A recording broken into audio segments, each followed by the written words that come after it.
what's up? Welcome back din sa ating channel dito sa Bobs TV.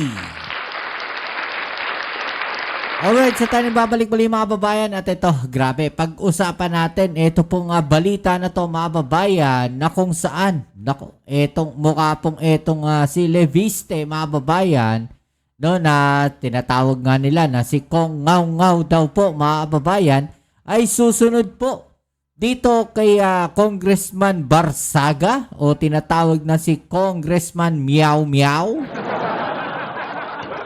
Okay, so ayan po, nakikita ninyo sa inyong monitor screen ngayon ng news update mula sa ABS-CBN News. Sabi po dito sa page ni Marcos Youth Party List mga babayan, sabi daw po dito sa balita, no, Ridon says serious questions surrounding the alleged unlawful acquisition of the so-called Cabral files may warrant the filing of an ethics complaint versus Leviste mga babayan. No, yun daw pong pagkuha ng Cabral files na itong si Leviste mga babayan ay posible pong magdulot, no, ng pagkakaroon po ng ethics complaint netong si Leviste.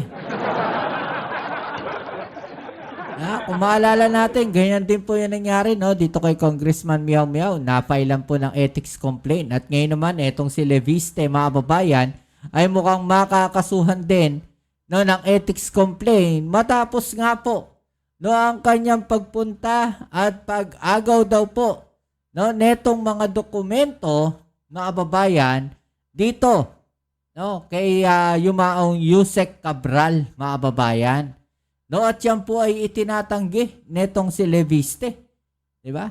Alam nyo, uulitin natin yung tanong mga babayan, bakit ngayon lang yan nilabas ni Leviste?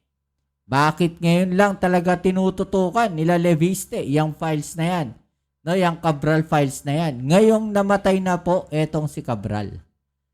Wala na. Hindi na makakasagot si Cabral. Diba? Hindi na niya maididepensa yung kanyang sarili, mga babayan. At ito na nga po yung mga usap-usapan ngayon. Pero, sinasabi po ni Leviste, no, na legal po yung kanyang pagkuha mga babayan. Okay? So, paano po magiging legal yung kanyang pagkuha kung ang mismo mga staff ng yumaong si Yusek Cabral ang nagsasabing ito po ay inagaw o kinuha niya ng parang puwersahan po sa opisina ni Cabral. Okay? So, paano natin sinabing puwersahan mga babayan? Yun po yung ayon doon sa mga staff. At balikan po natin yung balita na yan mga babayan mula po dito sa GMA. Ito po yan, no, puwersahang nanguha ng mga dokumento si Representative Leandro Leviste ayon sa staff mga babayan ni dating DPWH Yusek Cabral. Puwersahang nanguha daw po ng mga dokumento etong si Representative Leandro Leviste mga babayan. Kaya nga po posibleng siya po ay makasuhan, no, ng ethics complaint, no, dahil po sa kanyang ginawa na yan. At ito pa nga po yung sinasabi ni Leviste mga babayan na tila nagpapasalamat pa siya sa DPWH. Pero panoorin muna natin itong balita na to mga babayan, no, para mas maintindihan natin kung paano nga ba niya, no, na-attain o nakuha yung mga dokumento na yan. Alright? Let's go. Tugma sa record ng fingerprints ni dating DPWH Undersecretary Catalina Cabral ang bangkay na natagpuan sa Cannon Road. Ayon sa PNP Forensic Group, ikinwento naman ng dalawang staff ni Cabral ang puwersahan umanong pagkuha ni Batangas Representative Leandro Leviste ng mga dokumento sa kanilang opisina na itinanggi ng kongresista. Yan puwersahan daw pong kinuha yung mga dokumento sa opisina ni Cabral mga babayan. May unang balita si Joseph Moro. At yan po ay ayon mismo doon sa staff, no, ni yumaong Yusek Cabral mga babayan. Kung Nakuha ito ng pagpunta ni Batangas 1st District Representative Leandro Leviste sa opisina ni dating Public Works and Highways Undersecretary Catalina Cabral noong September 4, 2025. Sa videong ito, nakuha pasado alas 5 ng hapon na, makikitang lalabas si Leviste mula sa opisina ni Cabral at pupunta sa programming office sa kaparehong floor. Kasunod niya si Cabral. Sa isa pang kuha ng CCTV, lalabas sina Cabral at Leviste mula sa programming office. Si Leviste may hawak na mga papel habang tila may ipinapaliwanag sa kanya si Cabral. Ito yung opisina ni dating DPWH Undersecretary Catalina Cabral dito sa DPWH Central Office. Walang CCTV sa loob at ayon sa mga staff na nakausap natin, ang hindi nakita sa CCTV ay yung mga naging aksyon ni Batangas Representative Leandro Leviste kung saan may hinahanap siya ng mga dokumento kay Cabral. Parsahan o manong nanguha si Leviste na Puwersahan nanguha si Leviste. Sabi dito mga babayan, puwersahan ha, hindi po ibinigay ng kusa. No, iba yung puwersahan sa kusa. Pag sinabi niyong puwersahan, gumamit ng force, gumamit ng puwersa, mga babayan. Hindi po ibinigay yan ni Cabral na nag-uusap lang sila na maayos at parang lumalabas po dyan, hindi yan ibinigay ni Jose Cabral, no, ng kusang loob, mga babayan. Puwersahan po yung sinasabi dito ng balita. Mga dokumento at kumopya ng mga files sa computer sa opisina ni Cabral at programming office. Hiniling nilang itago ang kanilang pagkakakinlanlan dahil sa takot para sa kanilang seguridad. Ayon kay Kim, hindi niya tunay na pangalan, hinahanap ni Leviste kay Cabral ang mga proponent o pangalan ng mga mambabatas para sa mga proyektong nasa General Appropriations Act o GAA ng 2025. Nakita po namin sa loob, parang si Kong po, kuha siya ng mga dokumento. Hawak niya po yung phone niya, tapos binivideohan niya po lahat ng mga papel. Tapos si ma'am po, parang Kong, wag naman, ano po bang kailangan niyo, prepare naman na. Okay, so sabi daw po ni Cabral, wag naman, mga babayan. No? Ibig sabihin, hindi kusang loob yan. Kasi kung kusang loob mong ibinibigay yung mga dokumento na yan, mga babayan, no? Kusang loob na ibinibigay yan ni Cabral, no? Dito kay Leviste, walang ganong salita. No? Na wag naman, mga babayan. Di ba? Kung kusang loob yan, walang ganong salita. May ganong salita kasi hindi alam ni Cabral na nagagawin yun ni Leviste. Ganon lumalabas po dito sa balita na to, mga kababayan. Ha? Yun po yung sinasabi dito nung staff. Yun po yung kanyang nakita. Tapos, that was the time na medyo tumaraas na po yung boses ni Kong. Nako. Ang sabi niya po noon na, bakit may tinatago ba kayo? May isang pagkakataon ding nasugatan si Cabral dahil sa pakikipag-agawan ng dokumento kay Leviste. Pagkapasok po namin, naalala ko po, yung kamay ni ma'am nakaganon, ang dami pong dugo sa damit niya, yung ibang papel po nun meron mga dugo din. Si Kong nagvi-video lang po. Nagtuloy-tuloy lang siya nagvi-video, nagtitake ng pictures. And then, doon na po kami nakiusap kay Kong na baka Kong pwedeng huwag naman ganito. Huwag naman. Kasi may sugat na po si ma'am Dito, 'Di ba? Kung hindi persahan yan, mga babayan, o walang nangyari persahan diyan, paano magkaasugat si Cabral? Which is dapat maipaliwanag. Dapat din siguro makita yung video na yon, mga babayan, no? Na sinasabi. Yung video po ni Leviste, yung sinasabi po ng staff. 'Di ba? Dapat makita po yon. makikita na tila may bandage na sa kamay si Cabral habang may kausap ito sa telepono. Para daw mapayapa si Leviste, iniutos ni Cabral na bigyan ito ng kopya ng listahan ng National Expenditure Program at GAA na nakalagay ang pondo sa mga distrito para sa taong 2025. It doesn't necessarily mean po na sila po yung nag-propose. Kasi kami, pinaplatnan namin kung ano talaga yung nasa official document, kung how much talaga ang napunta doon sa district na yun, sa NEP and sa GAA. Hindi yan yung request. Ni...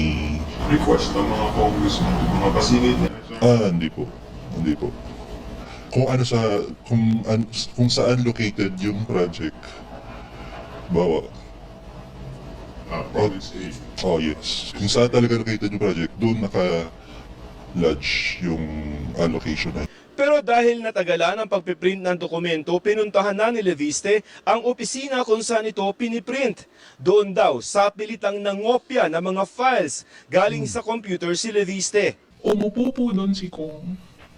Tapos nagkalikot-kalikot na siya ng mga ng mouse, ng keyboard. Sinabi ko naman po na, Kong, wag naman ganito.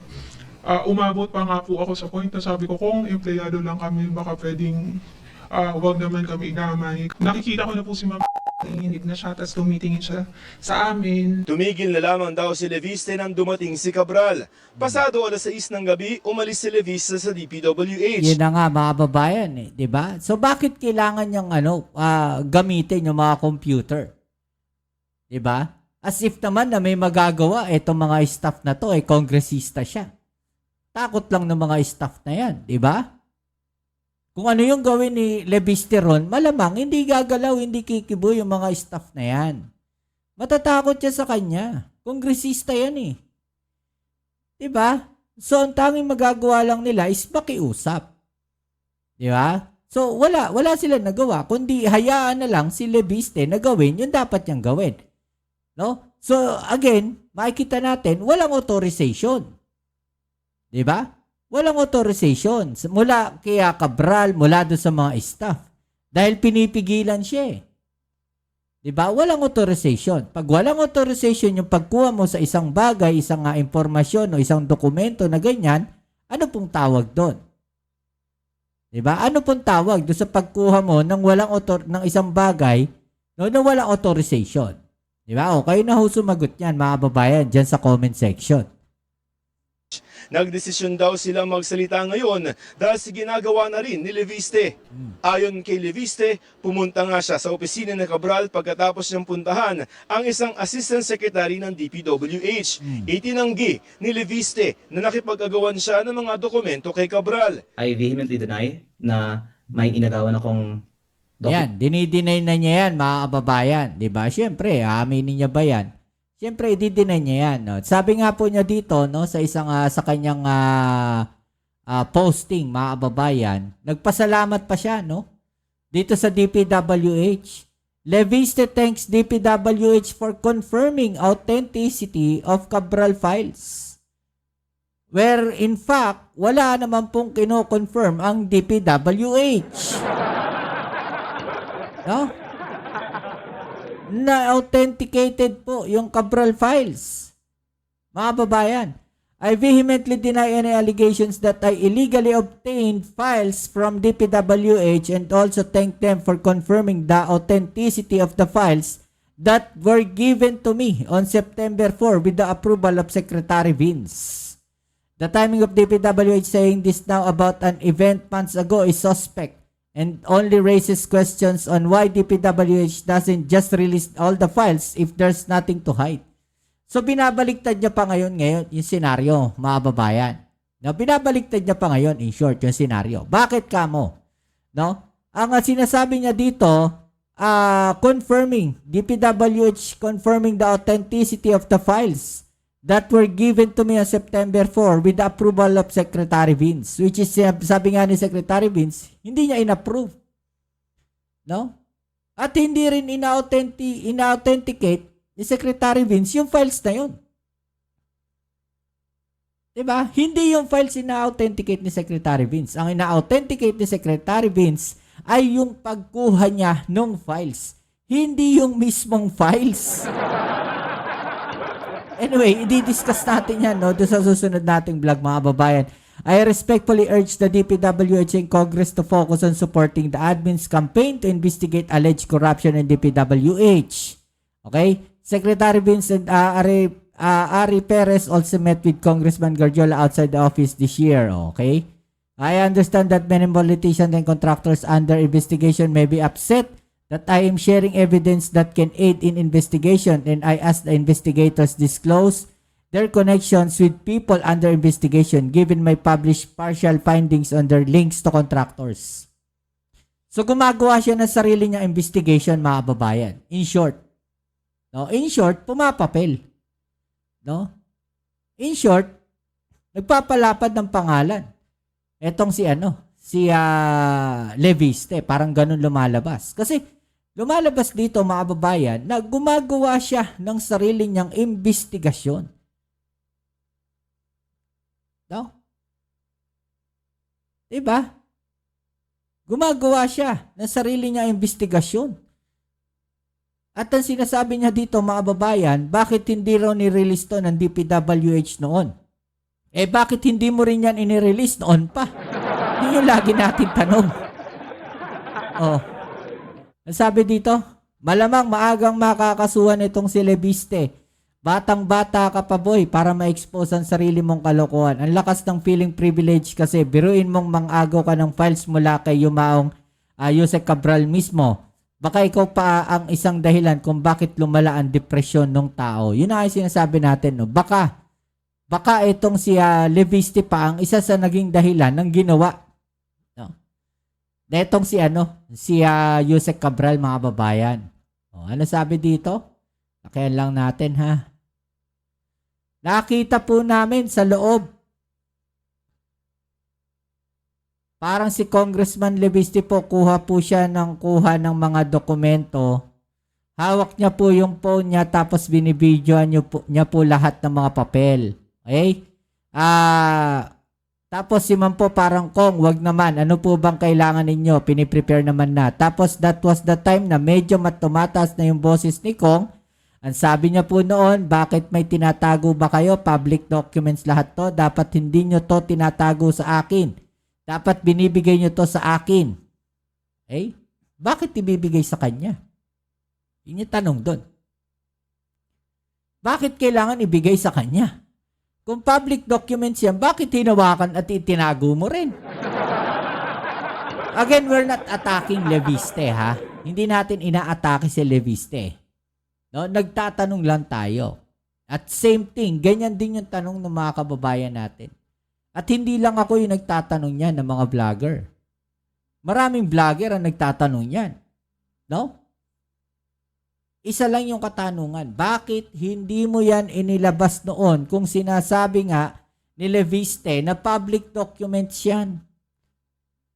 Kung isinasabi niya dito mga babayan na dapat hindi yan tinatago.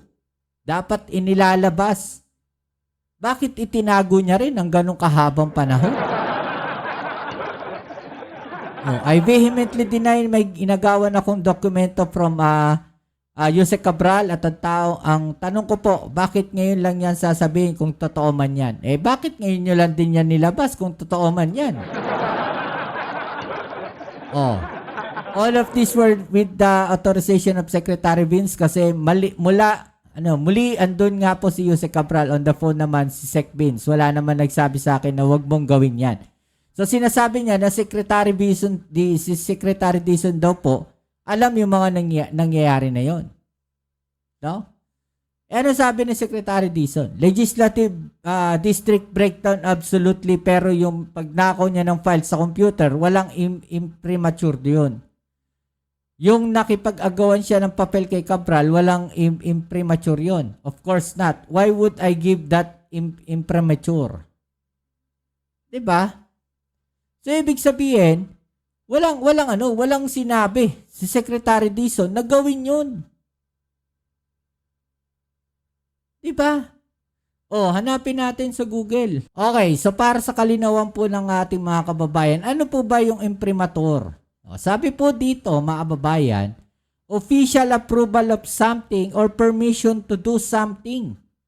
Something of the largest investment bank, sample po ito, also provide an imprimatur of business respectability on the borrower. Okay? So parang ano po yan, official approval of something or permission to do something. Yan po yung ibig sabihin dito mga babayan. Hindi po tayo nag-iimbento ng salita ha. Yan din po yung sinasabi dito ni Secretary Dizon. Diba? Why would I give that imprimatur?